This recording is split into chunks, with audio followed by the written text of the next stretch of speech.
जातवाद का लेकर नारा, धर्म भेद का लिया सहारा, अपने मुंह अपने गुणगान, लुटा जा रहा है हिंदुस्तान। कि भाई मानो कांग्रेस मुक्त भारत बनाना है ना, क्यों झूठा झूठा वादा करके 15 लाख रुपए आया भारत के लोगों को, बिहार की जनता को आया था। विशेष राज्य की दर्जा देने की बात किए थे, विशेष राज्य की दर्जा दिए न, विशेष पैकेज दिए न, विशेष राज्य की दर्जा दिए। कहते थे कितना लोगे, 10 लाख लोगे कि 20 लाख लोगे कि 25 लाख लोगे कि 50 लाख कर दूं कि 70 करोड़ कर दूं, लो 2500 करोड़ कर देता हूँ।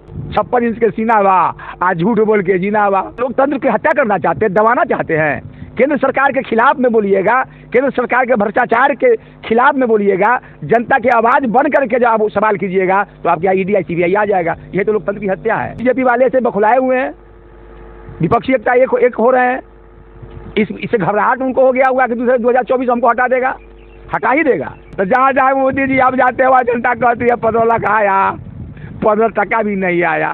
2 करोड़ नौजवान को रोजगार मिला, नहीं मिला। भारतीय जनता पार्टी में जो उनके जो मंत्री हैं, जो संतरी हैं, ये कांग्रेस के नेतृत्व में सरकार जब बन जाएगी 24 में, तो पता चल जाएगा कि उनमें कितने लुटेरे हैं।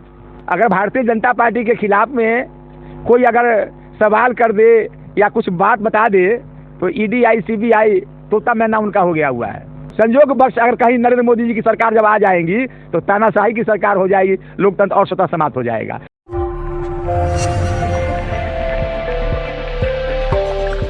बिहार में विपक्षी एकता की मीटिंग खत्म हो गई है, लेकिन बयानबाजियों का दौर शुरू हो गया है। लगातार सत्ता पक्ष की ओर से निशाना साधा जा रहा है कि ये मीटिंग जो थी वो चाय पानी के लिए इकट्ठा हुई थी, वो आगे चल करके अपने आप धाराशायी हो जाएगी। अभी हमारे साथ मौजूद हैं कांग्रेस नेता मनोज भारती, उनसे बातचीत करेंगे। क्या लगता है जो मीटिंग हुई है 24 के चुनाव पे कोई असर छोड़ पाएगी? बहुत असर छोड़ेगा। थोड़ा सा आपको मैं बता देना चाहता हूँ कि जो सत्ता में बैठी बीजेपी की सरकार है और उनके जो नेता हैं, देश के प्रधानमंत्री नरेंद्र मोदी जी, अगर विपक्ष एक हो रहे हैं उससे घबराए हुए हैं। जब विपक्ष एक हो जाएगा तो ऑटोमेटिक है कि भाजपा हार जाएगी। वो घबराएंगे क्यों? अमित शाह जी कह रहे हैं कि इससे कोई असर नहीं पड़ने वाला है, 300 पार जाएगी भाजपा 24 के चुनाव में। अरे अमित शाह जी ऐसे ही बोल रहे हैं। 141 सीट हमारे उत्तर बिहार, झारखंड और महाराष्ट्र मिलाकर है। क्या भारतीय जनता पार्टी के लोग बता देंगे कि अगर हम सब एक होकर लड़ेंगे महाराष्ट्र में 48 में 33 सीट मिला हुआ है, मिलेगा, मिल पाएगा? उनके गठबंधन पहले था उद्धव ठाकुर जी से, गठबंधन कमजोर हो गया उनका, शिवसेना से था। बिहार में नीतीश कुमार जी से गठबंधन था, चुनाव लड़े थे 2019 में, 40 में 39 सीट मिल गया था। क्या 39 उनको मिल जाएगा? झारखंड में 14 में 11 सीट जीते हुए हैं। क्या इनको इस बार हम गठबंधन सब एक हो जाएंगे तो 14 में 11 जीत जाएंगे? कभी नहीं जीत पाएंगे। केवल 3 राज्यों में, महाराष्ट्र में, बिहार में और झारखंड मिलाकर के 141 सीट हो जाता है। बीजेपी के 141 में हमको पता नहीं चलता है 15-20 सीट उनको मिलेगा। बीजेपी वाले से बखुलाए हुए हैं, विपक्षी एकता एक हो रहे हैं। इससे घबराहट उनको हो गया हुआ कि दूसरे 2024 हमको हटा देगा, हटा ही देगा। इनके पास वोट कहाँ है? सब विपक्ष अलग होकर हम लोग चुनाव लड़ लेते हैं, तब न नरेंद्र मोदी जी की सरकार बन जाती है। और नरेंद्र मोदी जी के हराने के सब विपक्ष एक हो जाएगा तो इनके पास 40% वोट ही पे बचा हुआ है। मात्र 40% वोट लेकर केंद्र सरकार बनाए हुए हैं। 60% वोट तो विपक्ष में है। और जब 60% वोट गोलमाल एक जगह हो जाएगा, सही पार्टी मिल करके त्याग तपस्या करके, कुर्बानी दे करके कि नरेंद्र मोदी जी को हटाना है। लेकिन सवाल ये है कि एक होंगे तब ना, चूंकि अरविंद केजरीवाल यहाँ पर से निकल लिए। अरे अरविंद केजरीवाल जी देखिए, कब कोई बड़े काम करने जब चलेंगे ना, संगठन बनाने चलेंगे ना, तो कुछ परेशानियां होती ही है। इस सब को एक करके चलने के लिए कुछ कठिनाई आएंगी, लेकिन सब विपक्ष एक हो जाएंगे। क्योंकि विपक्ष के पास भी कोई विकल्प नहीं है। अरविंद केजरीवाल जी के पास विपक्ष नहीं है और अंदर के लोग के पास विपक्ष नहीं है। एकजुटता की मीटिंग कर रहे हैं, वहाँ बीजेपी के नेता बता रहे हैं कि लुटेरों की मीटिंग चल रही है। कहाँ पे? यहाँ विपक्ष एकता की मीटिंग चल रही थी। सम्राट चौधरी जो बीजेपी के प्रदेश अध्यक्ष हैं वो कह रहे हैं कि लुटेरों की मीटिंग चल रही है। भारतीय जनता बता रहे हैं, भारतीय जनता पार्टी के लोग लुटेरा बता रहे हैं।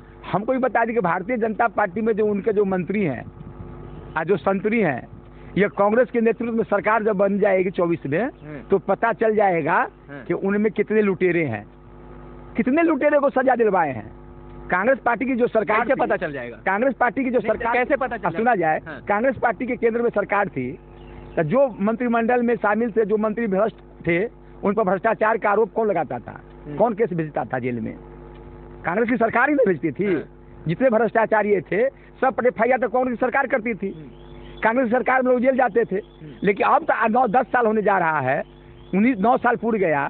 9 साल में कितने भ्रष्टाचारियों को नरेंद्र मोदी जी या उनके पार्टी कितने लोगों को जेल भेजे हैं? समझ आ रहा है ना, पूछताछ तो चल रही है, सोनिया गांधी से पूछताछ चल रही है, राहुल गांधी से पूछताछ चल रही है, क्या कहते हैं ED CBI इनके यहाँ पहुंच रहा है। वो तो है ही। हम तो बार बार कहता हूँ, अगर भारतीय जनता पार्टी के खिलाफ में कोई अगर सवाल कर दे या कुछ बात बता दे तो ED CBI तोता मैना उनका हो गया हुआ है। आज हम भी कुछ बोलेंगे तो मेरे यहाँ CBI ED आ जाएगा, लेकिन मिलेगा कुछ नहीं। यानी अब लोकतंत्र की हत्या करना चाहते हैं, दबाना चाहते हैं। केंद्र सरकार के खिलाफ में बोलिएगा, केंद्र सरकार के भ्रष्टाचार के खिलाफ में बोलिएगा, जनता की आवाज बन करके जब आप सवाल कीजिएगा तो आपके यहाँ ED CBI आ जाएगा। यह तो लोकतंत्र की हत्या है। ये तो आप लोकतंत्र की हत्या बता रहे हैं। मोदी जी अमेरिका में बता रहे हैं कि लोकतंत्र हमारी रगों में है, लोकतंत्र हमारी आत्मा है। तानाशाही है। नरेंद्र मोदी जी अगर सभी विपक्ष एक नहीं हो जाते हैं, एक होकर चुनाव अगर नहीं लड़ते हैं तो 2024 का जो पार्लियामेंट में दुर्भाग्य से संजोगवश अगर कहीं नरेंद्र मोदी जी की सरकार जब आ जाएंगी तो तानाशाही की सरकार हो जाएगी, लोकतंत्र और सत्ता समाप्त हो जाएगा। इससे सब विपक्ष को एक होकर के नरेंद्र मोदी जी को हटाना है। इनकी तानाशाही की सरकार जो रवैया अपना रही है देश में लोकतंत्र की हत्या करने के लिए, अपने बाहुबलों से, अपने लाठी के बल से, अपने तंत्र कहिए या शासन तंत्र कहिए, उसके बल आप चाहते हैं लोकतंत्र की हत्या को समाप्त, लोकतंत्र की हत्या करवा दे और लोकतंत्र की हत्या हो जाए, लोगों की आवाज को दबा दे। यही तो वो मोदी क्यों हटाइएगा, क्यों हटाइएगा? लोग उनको मतलब कहते हैं कि विकास पुरुष है वो। विकास कैसे विकास पुत्र कहेंगे? हम तो विनाश पुत्र कहते हैं उनको। नरेंद्र मोदी जी इतने बड़े झूठा नेता हिंदुस्तान को अभी कोई नहीं देखा है। क्या झूठ बोल दिए? क्या झूठ बोलते थे? 15 लाख रुपया दे के आया, 15 को टका भी आया। 2014 में जो चुनाव लड़े थे तो उनका क्या भाषण था कि भाई हमारा कांग्रेस मुक्त भारत बनाना है ना। कांग्रेस मुक्त भारत लोग बना दिया, जिता दिया था नरेंद्र मोदी जी को। तो कांग्रेस मुक्त भारत बनाने की बात भी किए थे और साथ साथ भ्रष्टाचार मुक्त भारत बनाने की भी बात किए थे। तो भ्रष्टाचार की सरकार शिष्टाचार बन गया है। एक भी भ्रष्टाचारियों को जेल नहीं भेजे हैं, एक भी भ्रष्टाचारियों को 9 वर्षों में शासन के 9 वर्षों के शासन में किसी को सजा नहीं करवाए हैं। आई भ्रष्टाचारियों के खिलाफ में बड़का पुजारी बने हुए हैं, बड़का पंडित बने हुए हैं, केवल झूठा झूठा वादा करके। 15 लाख रुपया आया भारत के लोगों को, बिहार की जनता को आया था। विशेष राज्य की दर्जा देने की बात किए थे, विशेष राज्य की दर्जा दिए न, विशेष पैकेज दिए न, विशेष राज्य की दर्जा दिए। कहते थे कितना लोगे, 10 लाख लोगे कि 20 लाख लोगे कि 25 लाख लोगे कि 50 लाख कर दूं कि 70 करोड़ कर दूं? लो 2500 करोड़ कर देता हूँ। 2500 करोड़ बिहार के विकास के लिए बात किए थे। 2500 करोड़ लो, 2500 करोड़ देता हूँ। 1 करोड़ भी नहीं विकास के लिए बिहार में के लोगों को मिला। तो भारतीय जनता पार्टी झूठा पार्टी है।